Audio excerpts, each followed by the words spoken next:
नारायण नारायण। आज हम पढ़ रहे हैं श्री रामचरितमानस बालकांड प्रथम सोपान, नवान्नपरायण 3, मासपरायण 10वां विश्राम। हे नाथ, शिवजी के धनुष को तोड़ने वाला आपका कोई एक दास ही होगा। क्या आज्ञा है, मुझसे क्यों नहीं कहते? यह सुनकर क्रोधी मुनि रिसा कर बोले, सेवक वह है जो सेवा का काम करे, शत्रु का काम करके तो लड़ाई ही करनी चाहिए। हे राम सुनो, जिसने शिवजी का धनुष तोड़ा है वह सहस बाहु के समान मेरा शत्रु है। वह इस समाज को छोड़कर अलग हो जाए, नहीं तो सभी राजा मारे जाएंगे। मुनि के वचन सुनकर लक्ष्मण जी मुस्कुराए और परशुराम जी का अपमान करते हुए बोले, हे गोसाई, लड़कपन में हमने बहुत सी धनुहियाँ तोड़ डाली, किंतु आपने ऐसा क्रोध कभी नहीं किया। इसी धनुष पर इतनी ममता किस कारण से है? यह सुनकर भृगुवंश की ध्वजा स्वरूप परशुराम जी कुपित होकर कहने लगे, अरे राजपुत्र, काल के वश होने से तुझे बोलने में कुछ भी होश नहीं है। सारे संसार में विख्यात शिवजी का यह धनुष क्या धनु ही के समान है? लक्ष्मण जी ने हंसकर कहा, हे देव सुनिए, हमारे जान में तो सभी धनुष एक से ही हैं। पुराने धनुष के तोड़ने में क्या हानि लाभ? श्री रामचंद्र जी ने तो इसे नवीन के धोखे से देखा था, फिर यह तो छूते ही टूट गया। इसमें रघुनाथ जी का भी कोई दोष नहीं है। मुनि, आप बिना ही कारण किस लिए क्रोध करते हैं? परशुराम जी अपने फरसे की ओर देखकर बोले, अरे दुष्ट, तूने मेरा स्वभाव नहीं सुना? मैं तुझे बालक जानकर नहीं मारता हूँ। अरे मूर्ख, क्या तू मुझे निरा मुनि ही जानता है? मैं बाल ब्रह्मचारी और अत्यंत क्रोधी हूँ। क्षत्रिय कुल का शत्रु तो विश्व भर में विख्यात हूँ। अपनी भुजाओं के बल से मैंने पृथ्वी को राजाओं से रहित कर दिया और बहुत बार उसे ब्राह्मणों को दे डाला। हे राजकुमार, सहस बाहु की भुजाओं को काटने वाले मेरे इस फरसे को देख। अरे राजा के बालक, तू अपने माता पिता को सोच के वश न कर। मेरा फरसा बड़ा भयानक है, यह गर्भों के बच्चों का भी नाश करने वाला है। लक्ष्मण जी हंसकर कोमल वाणी से बोले, अहो मुनीश्वर, तो अपने आप को बड़ा भारी योद्धा समझते हैं। बार बार मुझे कुल्हाड़ी दिखाते हैं, फूंक से पहाड़ उड़ाना चाहते हैं। यहाँ कोई कुम्हाड़े की बतियाँ छोटा कच्चा फल नहीं है जो तर्जनी सबसे आगे की उंगली को देखते ही मर जाती है। कुठार और धनुष बाण देखकर ही मैंने कुछ अभिमान सहित कहा था। भृगुवंशी समझकर और यज्ञोपवीत देखकर तो जो कुछ आप कहते हैं उसे मैं क्रोध को रोककर सह लेता हूँ। देवता, ब्राह्मण, भक्त, भगवान के भक्त और गौ, इन पर हमारे कुल में वीरता नहीं दिखाई जाती, क्योंकि इन्हें मारने से पाप लगता है और इनसे हार जाने पर अपकीर्ति होती है। इसीलिए आप मारें तो भी आपके पैर ही पड़ना चाहिए। आपका एक एक वचन ही करोड़ों वज्रों के समान है। धनुष, बाण और कुठार तो आप व्यर्थ ही धारण करते हैं। इन्हें धनुष, बाण और कुठार को देखकर मैंने कुछ अनुचित कहा हो तो उसे हे धीर महामुनि क्षमा कीजिए। यह सुनकर भृगुवंश मुनि परशुराम जी क्रोध के साथ गंभीर वाणी बोले, हे विश्वामित्र सुनो, यह बालक बड़ा कुबुद्धि और कुटिल है। काल के वश होकर यह अपने कुल का घातक बन रहा है। यह सूर्यवंशी पूर्णचंद्र का कलंक है। वह बिल्कुल उद्दंड, मूर्ख और निडर है। अभी क्षण भर में यह काल का ग्रास हो जाएगा। मैं पुकार कर कह देता हूँ, फिर मुझे दोष नहीं है। यदि तुम इसे बचाना चाहते हो तो हमारा प्रताप, बल और क्रोध बतलाकर इसे मना कर दो। लक्ष्मण जी ने कहा, हे मुनि, आपका सुयश आपके रहते दूसरा कौन वर्णन कर सकता है? आपने अपने ही मुँह से अपनी करनी अनेकों बार बहुत प्रकार से वर्णन की है। इतने पर भी संतोष न हुआ हो तो फिर कुछ कह डालिए। क्रोध रोक कर असह्य दुख मत सहिए। आप वीरता का व्रत धारण करने वाले, धैर्यवान और क्षोभ रहित हैं। गाली देते शोभा नहीं पाते। शूरवीर तो युद्ध में करनी शूरवीरता का कार्य करते हैं, कहकर अपने आप को नहीं जनाते। शत्रु को युद्ध में उपस्थित पाकर कायर ही अपने प्रताप की डींग मारा करते हैं। आप तो मानो काल को हाँक लगाकर बार बार उसे मेरे लिए बुलाते हैं। लक्ष्मण जी के कठोर वचन सुनते ही परशुराम जी ने अपने भयानक फरसे को सुधार कर हाथ में ले लिया और बोले, अब लोग मुझे दोष न दें। यह कड़वा बोलने वाला बालक मारे जाने के ही योग्य है। इसे बालक देखकर मैंने बहुत बचाया, पर अब यह सचमुच मरने को ही आ गया है। विश्वामित्र जी ने कहा, अपराध क्षमा कीजिए। बालकों के दोष और गुण को साधु लोग नहीं गिनते। परशुराम जी बोले, तीखी धार का कुठार, मैं दया रहित और क्रोधी, और यह गुरुद्रोही और अपराधी मेरे सामने उत्तर दे रहा है। इतने पर भी मैं इसे बिना मारे छोड़ रहा हूँ। सो हे विश्वामित्र, केवल तुम्हारे शील प्रेम से, नहीं तो इसे इस कठोर कुठार से काटकर थोड़े ही परिश्रम से गुरु से उरण हो जाता। विश्वामित्र जी ने हृदय में हंसकर कहा, मुनि को हरा ही हरा सूझ रहा है, अर्थात सर्वत्र विजयी होने के कारण ये श्री राम लक्ष्मण को भी साधारण क्षत्रिय ही समझ रहे हैं, किंतु यह लोहमयी केवल फौलाद की बनी हुई खांड खड्ग है, ऊख की रस की खांड नहीं है जो मुंह में लेते ही गल जाए। खेद है, मुनि अब भी बेसमझ बने हुए हैं, इनके प्रभाव को नहीं समझ रहे हैं। लक्ष्मण जी ने कहा, हे मुनि, आपके शील को कौन नहीं जानता, वह संसार भर में प्रसिद्ध है। आप माता पिता से तो अच्छी तरह उर्ण हो ही गए, अब गुरु का ऋण रहा, जिसका जी में बड़ा सोच लगा है, वह मानो हमारे ही मत्थे काढ़ा था। बहुत दिन बीत गए, इससे ब्याज भी बहुत बढ़ गया होगा। अब किसी हिसाब करने वाले को बुला लाइए तो मैं तुरंत थैली खोल कर दे दूं। लक्ष्मण जी के कड़वे वचन सुनकर परशुराम जी ने कुठार संभाला। सारी सभा हाय हाय करके पुकार उठी। लक्ष्मण जी ने कहा, हे भृगु श्रेष्ठ, आप मुझे फरसा दिखा रहे हैं, पर हे राजाओं के शत्रु, मैं ब्राह्मण समझकर बचा रहा हूँ, तरह दे रहा हूँ। आपको कभी रणधीर बलवान नहीं मिले, वीर नहीं मिले, वे ब्राह्मण देवता आप ही घर ही में बड़े हैं। यह सुनकर अनुचित है कहकर सब लोग पुकार उठे। तब श्री रघुनाथ जी ने इशारे से लक्ष्मण जी को रोक दिया। लक्ष्मण जी के उत्तर से जो आहुति के समान थे, परशुराम जी के क्रोध रूपी अग्नि को बढ़ते देखकर रघुकुल के सूर्य श्री रामचंद्र जी जल के समान शांत करने वाले वचन बोले, हे नाथ, बालक पर कृपा कीजिए, इस सीधे और दुधमुहे बच्चे पर क्रोध न कीजिए। यदि यह प्रभु का आपका कुछ भी प्रभाव जानता तो क्या यह बेसमझ आपकी बराबरी करता। बालक यदि कुछ चपलता भी करते हैं तो गुरु, पिता और माता मन में आनंद से भर जाते हैं, अतः इसे छोटा बच्चा और सेवक जानकर कृपा कीजिए। आप तो समदर्शी, सुशील, धीर और ज्ञानी मुनि हैं। श्री रामचंद्र जी के वचन सुनकर वे कुछ ठंडे पड़े। इतने में लक्ष्मण जी कुछ कहकर फिर मुस्कुरा दिए। उनको हंसते देखकर परशुराम जी के नख से शिखा तक सारे शरीर में क्रोध छा गया। उन्होंने कहा, हे राम, तेरा भाई बड़ा पापी है। यह शरीर से गोरा पर हृदय का बड़ा काला है। यह विषमुख है, दुधमुहा नहीं, स्वभाव से ही टेढ़ा है। तेरा अनुसरण नहीं करता, तेरे जैसा शीलवान नहीं है। यह नीच मुझे काल के समान नहीं देखता। लक्ष्मण जी ने हंसकर कहा, हे मुनि सुनिए, क्रोध पाप का मूल है, जिसके वश में होकर मनुष्य अनुचित कर्म कर बैठते हैं और विश्व भर के प्रतिकूल चलते सबका अहित करते हैं। हे मुनिराज, मैं आपका दास हूँ, आप क्रोध त्याग कर दया कीजिए। टूटा हुआ धनुष क्रोध करने से जुड़ नहीं जाएगा। खड़े खड़े पैर दुखने लग गए होंगे, बैठ जाइए। यदि धनुष अत्यंत ही प्रिय हो तो कोई उपाय किया जाए और किसी बड़े गुणी कारीगर को बुलाकर जुड़वा दिया जाए। लक्ष्मण जी के बोलने से जानकी जी डर जाते हैं, जनक जी डर जाते हैं और कहते हैं, बस चुप रहिए, अनुचित बोलना अच्छा नहीं। जनकपुर के स्त्री पुरुष थर थर काँप रहे हैं और मन ही मन कह रहे हैं कि छोटा कुमार बड़ा ही खोटा है। लक्ष्मण जी के निर्भय वाणी सुन सुनकर परशुराम जी का शरीर क्रोध से जला जा रहा है। उनके बल की हानि हो रही है, उनका बल घट रहा है। तब श्री रामचंद्र जी पर एहसान जनाकर परशुराम जी बोले, तेरा छोटा भाई समझकर मैं इसे बचा रहा हूँ। यह मन का मैला और शरीर का कैसा सुंदर है, जैसे विष के रस से भरा हुआ सोने का घड़ा। यह सुनकर लक्ष्मण जी फिर हंसे। तब श्री रामचंद्र जी ने तिरछी नज़र से उनकी ओर देखा, जिसे लक्ष्मण जी सकुचा कर विपरीत बोलना छोड़कर गुरु जी के पास चले गए।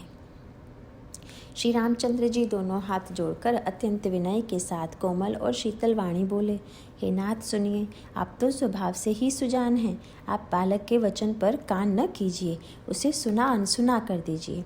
बर्रे और बालक का एक स्वभाव है, संत जन इन्हें कभी दोष नहीं लगाते। फिर उसने लक्ष्मण ने तो कुछ काम भी नहीं बिगाड़ा है। हे नाथ, आपका अपराधी तो मैं हूँ, अतः हे स्वामी, कृपा, क्रोध, वध और बंधन जो कुछ करना हो दास की तरह अर्थात दास समझकर मुझ पर कीजिए। इस प्रकार से शीघ्र आपका क्रोध दूर हो। हे मुनिराज, बताइए मैं वही उपाय करूँ। मुनि ने कहा, हे राम, क्रोध कैसे जाए? अब भी तेरा छोटा भाई टेढ़ा ही ताक रहा है। इसकी गर्दन पर मैंने कुठार न चलाया तो क्रोध करके किया ही क्या? मेरे जिस कुठार की घोर करनी सुनकर राजाओं की स्त्रियों के गर्भ गिर पड़ते हैं, उसी फरसे के रहते मैं इस शत्रु राजपुत्र को जीवित देख रहा हूँ। हाथ चलता नहीं, क्रोध से छाती जली जाती है। हाय राजाओं का घातक, यह कुठार भी कुंठित हो गया, विधाता विपरीत हो गया, इससे मेरा स्वभाव बदल गया। नहीं तो भला मेरे हृदय में कभी किसी समय भी कृपा कैसी? आज दया मुझे यह दुस्सह दुख सहा रही है। यह सुनकर लक्ष्मण जी ने मुस्कुराकर सिर नवाया और कहा, आपकी कृपा रूपी वायु भी आपकी मूर्ति के अनुकूल ही है। वचन बोलते हैं मानो फूल झड़ रहे हैं। हे मुनि, यदि कृपा करने से आपका शरीर चला जाता है तो क्रोध होने पर तो शरीर की रक्षा विधाता ही करेंगे। परशुराम जी ने कहा, हे जनक, देख, यह मूर्ख बालक हट करके यमपुरी में घर करना चाहता है। इसको शीघ्र ही आँखों की ओट क्यों नहीं करते? यह राजपुत्र देखने में छोटा है पर है बड़ा खोटा। लक्ष्मण जी ने हंसकर मन ही मन कहा, आँख मूंद लेने पर कहीं कोई नहीं है। तब परशुराम जी हृदय में अत्यंत क्रोध भरकर श्री राम जी से बोले, अरे शठ, तू शिवजी का धनुष तोड़कर उल्टा हम ही को ज्ञान सिखाता है। तेरा यह भाई तेरी ही सम्मति से कटु वचन बोलता है और तू छल से हाथ जोड़कर विनय करता है। या तो युद्ध में मेरा संतोष कर, नहीं तो राम कहलाना छोड़ दे। अरे शिवद्रोही, छल त्याग कर मुझसे युद्ध कर, नहीं तो भाई सहित तुझे मार डालूंगा। इस प्रकार परशुराम जी कुठार उठाए बक रहे हैं और श्री रामचंद्र जी सिर झुकाए मन ही मन मुस्कुरा रहे हैं। श्री रामचंद्र जी ने मन ही मन कहा, गुनाह दोष तो लक्ष्मण का और क्रोध मुझ पर करते हैं। कहीं कहीं सीधेपन में भी बड़ा दोष होता है। टेढ़ा जानकर सब लोग किसी की भी वंदना करते हैं। टेढ़े चंद्रमा को राहु भी नहीं ग्रसता। श्री रामचंद्र जी ने प्रकट कहा, हे मुनीश्वर, क्रोध छोड़िए। आपके हाथ में कुठार है और मेरा यह सर आगे है। जिस प्रकार आपका क्रोध जाए, हे स्वामी वही कीजिए। मुझे अपना अनुचर जानिए। स्वामी और सेवक में युद्ध कैसा? हे ब्राह्मण श्रेष्ठ, क्रोध का त्याग कीजिए। आपका वीरों का सा वेश देखकर ही बालक ने कुछ कह डाला था। वास्तव में उसका भी कोई दोष नहीं है। आपको कुठार, बाण और धनुष धारण किए देखकर और वीर समझकर बालक को क्रोध आ गया। वह आपका नाम तो जानता था पर उसने आपको पहचाना नहीं। अपने वंश रघुवंश के स्वभाव के अनुसार उसने उत्तर दिया। यदि आप मुनि की तरह आते तो हे स्वामी, बालक आपके चरणों की धूलि सिर पर रखता। अनजाने की भूल को क्षमा कर दीजिए। बालकों, ब्राह्मणों के हृदय में बहुत अधिक दया होनी चाहिए। हे नाथ, हमारी और आपकी बराबरी कैसी?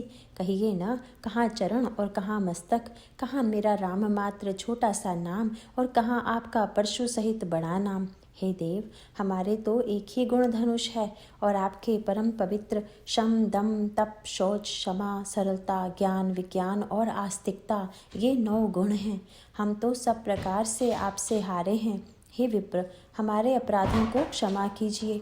श्री रामचंद्र जी ने परशुराम को बार बार मुनि और विप्रवर कहा। तब भृगुपति परशुराम जी कुपित होकर अथवा क्रोध की हंसी हंसकर बोले, तू भी अपने भाई के समान ही टेढ़ा है। तो मुझे निरा ब्राह्मण ही समझता है। मैं जैसा विप्र हूँ तुझे सुनाता हूँ। धनुष को श्रुवा, बाण को आहुति और मेरे क्रोध को अत्यंत भयंकर अग्नि जान। चतुरंगिणी सेना, सुंदर समिधाएं, यज्ञ में जलाई जाने वाली लकड़ियां हैं। बड़े बड़े राजा उसमें आकर बलि के पशु हुए हैं, जिनको मैंने इसी फरसे से काटकर बलि दिया है। ऐसे करोड़ों जप युक्त रण यज्ञ मैंने किए हैं, अर्थात जैसे मंत्रोच्चार पूर्वक स्वाहा शब्द के साथ आहुति दी जाती है, उसी प्रकार मैंने पुकार पुकार कर राजाओं की बलि दी है। मेरा प्रभाव तुझे मालूम नहीं है, इसी से तू ब्राह्मण के धोखे मेरा निरादर करके बोल रहा है। धनुष तोड़ डाला, इससे तेरा घमंड बहुत बढ़ गया है। ऐसा अहंकार है मानो संसार को जीत कर खड़ा है। श्री रामचंद्र जी ने कहा, हे मुनि, विचार कर बोलिए। आपका क्रोध बहुत बड़ा है और मेरी भूल बहुत छोटी है। पुराना धनुष था, छूते ही टूट गया। मैं किस कारण अभिमान करूं? हे भृगुनाथ, यदि हम सचमुच ब्राह्मण कहकर निरादर करते हैं तो यह सत्य सुनिए। फिर संसार में ऐसा कौन योद्धा है जिसे हम डर के मारे मस्तक नवाएं? देवता, दैत्य, राजा या और बहुत से योद्धा, वे चाहे बल में हमारे बराबर हों, चाहे अधिक बलवान हों, यदि रण में हमें कोई भी ललकारे तो हम उससे सुखपूर्वक लड़ेंगे, चाहे काल ही क्यों न हो। क्षत्रिय का शरीर धरकर जो युद्ध में डर गया, उस नीच ने अपने कुल पर कलंक लगा दिया। मैं स्वभाव से ही कहता हूँ, कुल की प्रशंसा करके नहीं, कि रघुवंशी रण में काल से भी नहीं डरते। ब्राह्मण वंश की ऐसी ही प्रभुता महिमा है कि जो आपसे डरता है वह सबसे निर्भय हो जाता है, अथवा जो भय रहित होता है वह भी आपसे डरता है। श्री रघुनाथ जी के कोमल और रहस्यपूर्ण वचन सुनकर परशुराम जी की बुद्धि के पर्दे खुल गए।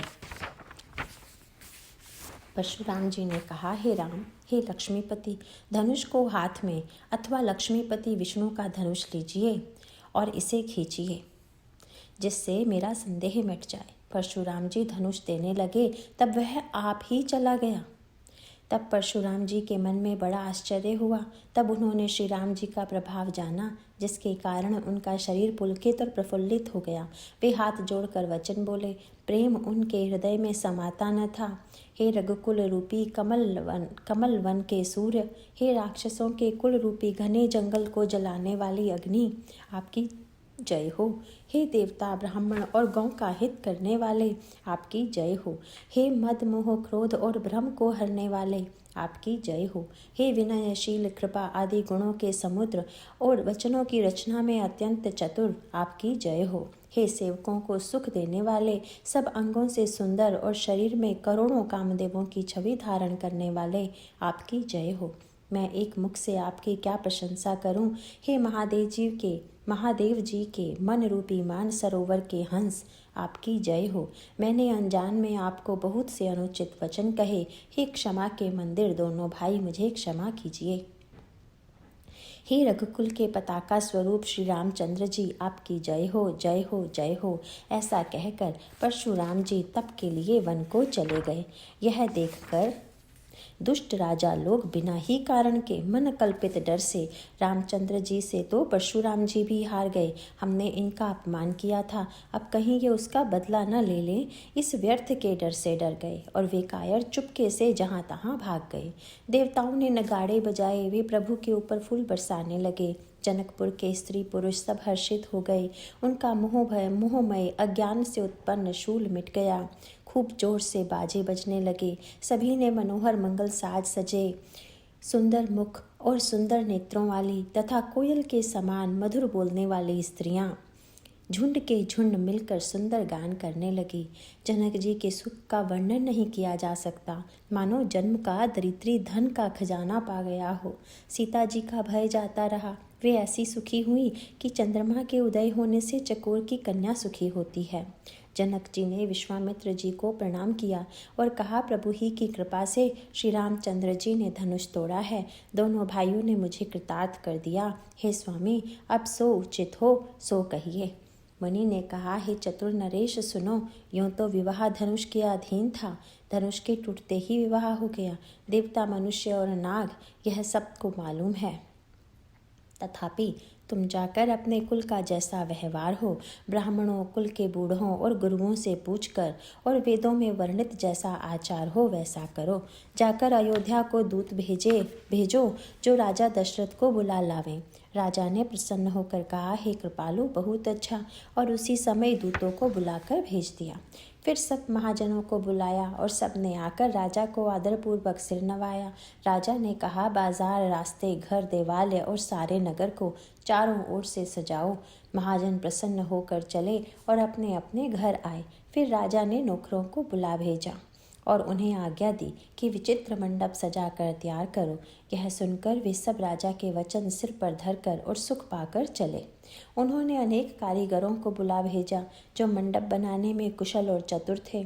उन्होंने ब्रह्मा की वंदना करके कार्य प्रारंभ किया और पहले सोने के केले के खंभे बनवाए, हरी हरी मणियों के पत्ते और फल बनाए तथा पद्म राग मणियों के फूल बनाए।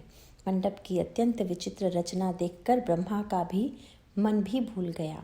बांस सब हरी हरी मणियों, पन्ने के सीधे और गांठों से युक्त ऐसे बनाए जो पहचाने नहीं जाते थे, जो मणियों के हैं या साधारण। सोने की सुंदर नाग बेली, पान की लता बनाई। जो पत्तों सहित ऐसी भरी मालूम होती थी कि पहचानी नहीं जाती थी। उसी नागबेली के रचकर और पच्ची कारी करके बंधन बांधने की रस्सी बनाए। उस बीच बीच में मोतियों की सुंदर झालरें हैं। माणिक, पन्ने, हीरे और फिरोजे इन रत्नों को चीर कर, कोर कर और पच्ची कारी करके इनके लाल, हरे, सफ़ेद और फिरोजी रंग के कमल बनाए। भौरे और बहुत रंगों के पक्षी बनाए जो हवा के सहारे गूंजते और कूजते थे। खंभों पर देवताओं की मूर्तियां गढ़ कर निकाली जो सब मंगल द्रव्य लिए खड़ी थी। गजमुक्ताओं के सहज ही सुहावने अनेकों तरह के चोक पुराए। नीलमणि को कोरकर अत्यंत सुंदर आम के पत्ते बनाए। सोने के बौर, आम के फूल और रेशम की डोरी से बंधे हुए पन्ने के बने फलों के गुच्छे सुशोभित हैं।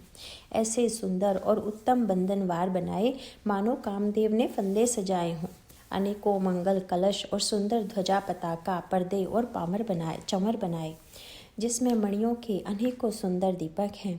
उस विचित्र मंडप का तो वर्णन ही नहीं किया जा सकता जिस मंडप में श्री जानकी जी दुल्हन होंगी। किस कवि की ऐसी बुद्धि है जो उसका वर्णन कर सके। जिस मंडप में रूप और गुणों के समुद्र श्री रामचंद्र जी दूल्हे होंगे, वह मंडप तीनों लोकों में प्रसिद्ध होना चाहिए। जनक जी के महल की जैसी शोभा है, वैसी ही शोभा नगर के प्रत्येक घर की दिखाई देती है। उस समय जिसने तिरहुत को देखा, उसे 14 भुवन तुच्छ जान पड़े। जनकपुर में नीच के घर भी उस समय जो संपदा सुशोभित थी, उसे देखकर इंद्र भी मोहित हो जाता था। जिस नगर में साक्षात लक्ष्मी जी कपट से स्त्री का सुंदर वेश बनाकर बसती हैं, उस पुर की शोभा का वर्णन करने में सरस्वती और शेष भी सकुचाते हैं। जनक जी के दूत श्री रामचंद्र जी की पवित्र पुरी अयोध्या में पहुँचे। सुंदर नगर देखकर वे हर्षित हुए। राजद्वार पर जाकर उन्होंने खबर भेजी। राजा दशरथ जी ने सुनकर उन्हें बुला लिया। दूतों ने प्रणाम करके चिट्ठी दी। प्रसन्न होकर राजा ने स्वयं उठकर उसे लिया। चिट्ठी बाँचते समय उनके नेत्रों में जल, प्रेम और आनंद के आंसू छा गए। शरीर पुलकित हो गया और छाती भर आई। हृदय में राम और लक्ष्मण हैं, हाथ में सुंदर चिट्ठी है। राजा उसे हाथ में लिए ही खड़े रह गए। खट्टी मीठी कुछ भी न कह सके। फिर धीरज धरकर उन्होंने पत्रिका पढ़ी। सारी सभा सच्ची बात सुनकर हर्षित हो गई। भरत जी अपने मित्रों और भाई शत्रुघ्न के साथ जहाँ खेलते थे, वहीं समाचार पाकर वे आ गए। बहुत प्रेम से सकुचाते हुए पूछते हैं, पिताजी चिट्ठी कहाँ से आई है? हमारे प्राणों से प्यारे दोनों भाई कहिए सकुशल तो हैं और वे किस देश में हैं? स्नेह से सने ये वचन सुनकर राजा ने फिर से चिट्ठी पढ़ी। चिट्ठी सुनकर दोनों भाई पुलकित हो गए। स्नेह इतना अधिक हो गया कि वह शरीर में समाता नहीं। भरत जी का पवित्र प्रेम देखकर सारी सभा ने विशेष सुख पाया। तब राजा दूतों को पास बैठाकर मन को हरने वाले मीठे वचन बोले, भैया कहो, दोनों बच्चे कुशल से तो हैं? तुमने अपनी आँखों से उन्हें अच्छी तरह देखा है ना? सांवले और गोरे शरीर वाले वे धनुष और तरकस धारण किए रहते हैं। किशोर अवस्था है, विश्वामित्र मुनि के साथ हैं। तुम उनको पहचानते हो तो उनका स्वभाव बताओ। राजा प्रेम के विशेष वश होने से बार बार इस प्रकार पूछ रहे हैं। भैया, जिस दिन से मुनि उन्हें लिवा ले गए, तब से आज ही हमने सच्ची खबर पाई है। कहो तो महाराज जनक ने उन्हें कैसे पहचाना? ये प्रिय प्रेम भरे वचन सुनकर दूत मुस्कुराए। दूतों ने कहा, हे राजाओं के मुकुटमणि सुनिए, आपके समान धन्य और कोई नहीं है। जिनके राम लक्ष्मण जैसे पुत्र हैं, जो दोनों विश्व के विभूषण हैं। आपके पुत्र पूछने योग्य नहीं हैं। वे पुरुष सिंह तीनों लोकों के प्रकाश स्वरूप हैं। जिनके यश के आगे चंद्रमा मलिन और प्रताप के आगे सूर्य शीतल लगता है। हे नाथ, उनके लिए आप कहते हैं कि उन्हें कैसे पहचाना? क्या सूर्य को हाथ में दीपक लेकर देखा जाता है? सीता जी के स्वयंवर में अनेकों राजा और एक से एक बढ़कर योद्धा एकत्र हुए थे, परंतु शिव जी के धनुष को कोई भी नहीं हटा सका। सारे बलवान वीर हार गए। तीनों लोकों में जो वीरता के अभिमानी थे, शिव जी के धनुष ने सबकी शक्ति तोड़ दी। बाणासुर, जो सुमेरु को भी उठा सकता था, वह भी हृदय में हार कर परिक्रमा करके चला गया। और जिसने खेल से ही कैलाश को उठा लिया था, वह रावण भी उस सभा में पराजय को प्राप्त हुआ। हे महाराज सुनिए, वहाँ जहाँ ऐसे ऐसे योद्धा हार मान गए, रघुवंश मणि श्री रामचंद्र जी ने बिना ही प्रयास शिव जी के धनुष को वैसे ही तोड़ डाला जैसे हाथी कमल की डंडी को तोड़ डालता है। धनुष टूटने की बात सुनकर परशुराम जी क्रोध भरे आए और उन्होंने बहुत प्रकार से आंखें दिखलाई। अंत में उन्होंने भी श्री रामचंद्र जी का बल देखकर उन्हें अपना धनुष दे दिया और बहुत प्रकार से विनती करके वन को गमन किया। हे राजन, जैसे रामचंद्र जी अतुलनीय बली हैं, वैसे ही तेज निधान फिर लक्ष्मण भी हैं, जिनके देखने मात्र से राजा लोग ऐसे कांप उठते थे जैसे हाथी सिंह के बच्चे के ताकने से कांप उठते हैं। हे देव, आपके दोनों बालकों को देखने के बाद अब आंखों के नीचे कोई आता ही नहीं, हमारी दृष्टि पर कोई चढ़ता ही नहीं। प्रेम प्रताप और वीर रस में पगी हुई दूतों की वचन रचना सबको बहुत प्रिय लगी। सभा सहित राजा प्रेम में मग्न हो गए और दूतों को निछावर देने लगे। उन्हें निछावर देते देखकर यह नीति विरुद्ध है ऐसा कहकर दूत अपने हाथों से कान मूंदने लगे। धर्म को विचार कर उनका धर्मयुक्त बर्ताव देखकर सभी ने सुख माना। तब राजा ने उठकर वशिष्ठ जी के पास जाकर उन्हें पत्रिका दी और आदरपूर्वक दूतों को बुलाकर सारी कथा गुरु जी को सुना दी। सब समाचार सुनकर और अत्यंत सुख पाकर गुरु बोले, पुण्यात्मा पुरुष के लिए पृथ्वी सुखों से छाई हुई है। जैसे नदियाँ समुद्र में जाती हैं, यद्यपि समुद्र को नदी की कामना नहीं होती, वैसे ही सुख और संपत्ति बिना ही बुलाए स्वाभाविक ही धर्मात्मा पुरुष के पास जाती है। तुम जैसे गुरु, ब्राह्मण, गाय और देवता की सेवा करने वाले हो, वैसी ही पवित्र कौशल्या देवी भी है। तुम्हारे समान पुण्यात्मा जगत में न कोई हुआ है और न है और न होने का ही है। हे राजन, तुमसे अधिक पुण्य और किसका होगा, जिसके राम सरीखे पुत्र हैं और जिसके चारों बालक वीर, विनम्र, धर्म का व्रत धारण करने वाले और गुणों के सुंदर समुद्र हैं।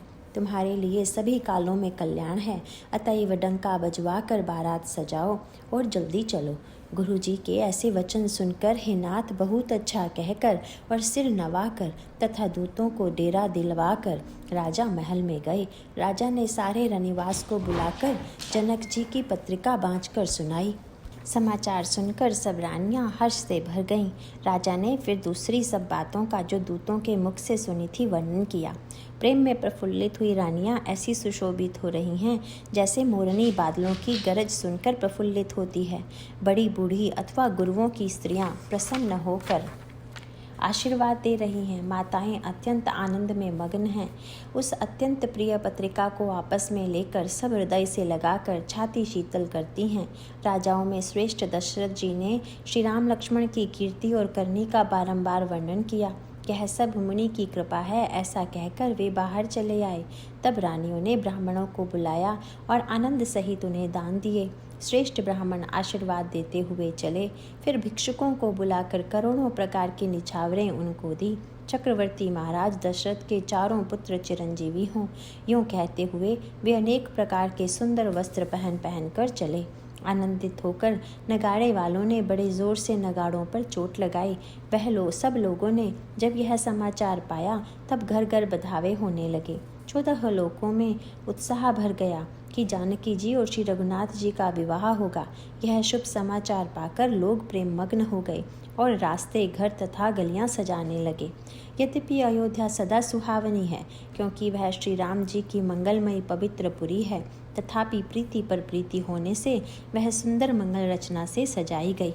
ध्वजा, पताका, पर्दे और सुंदर चमरों से सारा बाजार बहुत ही अनूठा छाया हुआ है। सोने के कलश, तोरण, मणियों की झालरें, हल्दी, दूब, दही, अक्षत और मालाओं से लोगों ने अपने अपने घरों को सजाकर मंगलमयी बना लिया।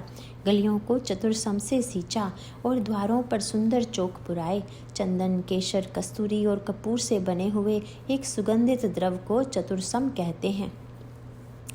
बिजली की सी कांति वाली चंद्रमुखी, हरिण के बच्चे के नेत्रों वाली और अपने सुंदर रूप से कामदेव की स्त्री रति के अभिमान को छुड़ाने वाली सुहागनी स्त्रियां सभी 16 श्रृंगार से सजकर जहां तहां झुंड की झुंड मिलकर मनोहर वाणी से मंगल गीत गा रही हैं, जिनके सुंदर स्वर को सुनकर कोयलें भी लजा जाती हैं।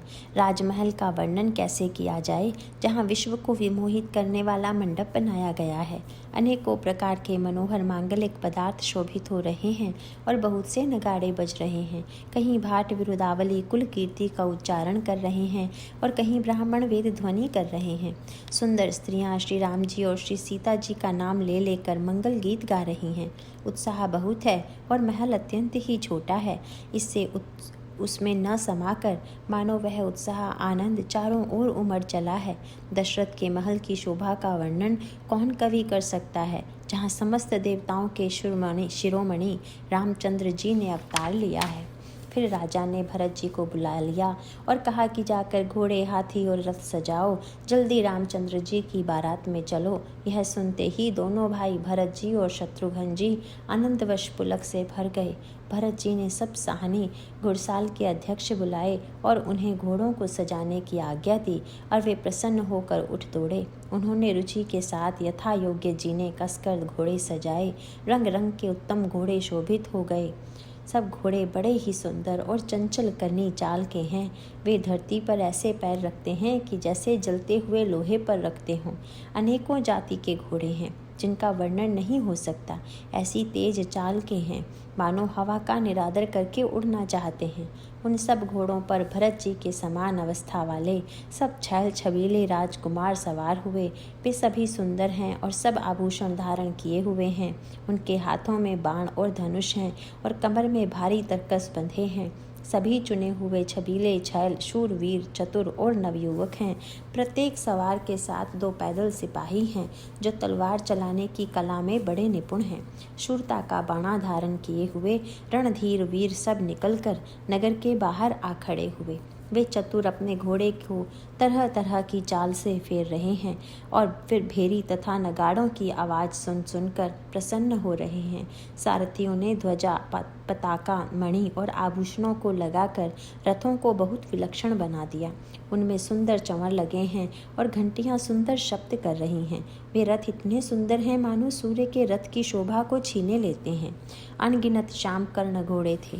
उनको सारथियों ने उन रथों में जोत दिया है जो सभी देखने में सुंदर और गहनों से सजाए हुए सुशोभित हैं और जिन्हें देखकर मुनियों के मन भी मोहित हो जाते हैं। जो जल पर भी जमीन की तरह ही चलते हैं। वेग की अधिकता से उनकी टाप पानी में नहीं डूबती।